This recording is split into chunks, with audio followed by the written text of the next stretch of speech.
Hello everyone, আমার YouTube চ্যানেলে তোমাদের সবাইকে স্বাগত জানাই। আশা করি তোমরা সবাই সুস্থ আছো, ভালো আছো।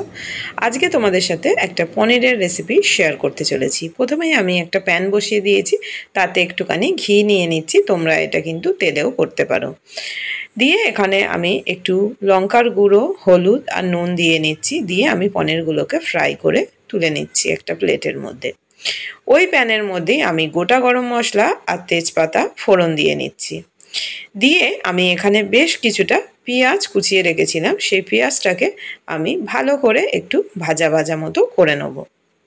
এখানে কিন্তু পেঁয়াজ বাটা দেব না, এরকম পেঁয়াজ কুচানোই কিন্তু আমরা ব্যবহার করব।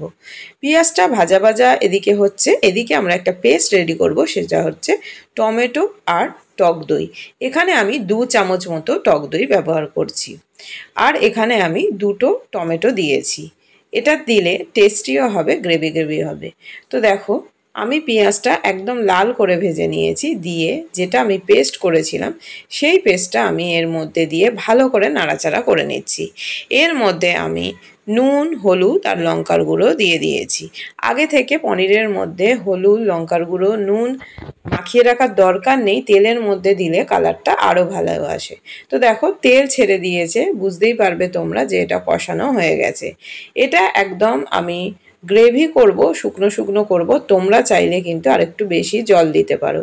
আমি জাস্ট মিক্সিং বোলটা ধুয়ে একটুখানি জল দিয়েছি, আর জল দিইনি।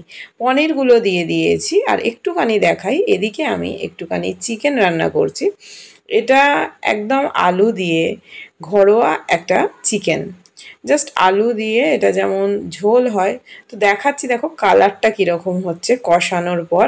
এই পনিরটাও সেরকম হবে। আমরা যখন পনিরটা দেখছো যে আমি খুব একটা জল দিইনি, এইভাবে কিন্তু আমরা যদি রেখে দিই, এটা কিন্তু ওপরে একটা কোডিং মতো হয়ে যাবে পনিরের, যার জন্য আমি পুরোটা না তোমাদের একটা বোলের মধ্যে ঢেলে আমি দেখিয়েছি। পুরো দেখবে পনিরগুলো একদম দারুণ হয়, ভেতরে মশলাটা ঢুকে যায় আর পুরো ওপরে যেন একটা কোডিং হয়ে যায়। সেটা কিন্তু তোমরা রেখে দেবে। ওটা গ্রেভি করো আর জল দাও, যেটাই করো রেখে দিলে দারুণ কিন্তু একটা কালার আসে। দেখো, মানে পুরো মনে হবে যেন ওপরে একটা কোডিং এসছে। রেডি কিন্তু আমাদের পনিরের রেসিপি। আমি যেহেতু ঘিতে করেছি, আমি আর নাবানোর সময় ঘি দিইনি। তোমরা মনে করলে নাবানোর সময় আরেকটু ঘি দিতে পারো। আর কেউ যদি মিষ্টি পছন্দ করো, অল্প একটু চিনি দিতে পারো। ভিডিওটা এখানেই শেষ করলাম। Thanks for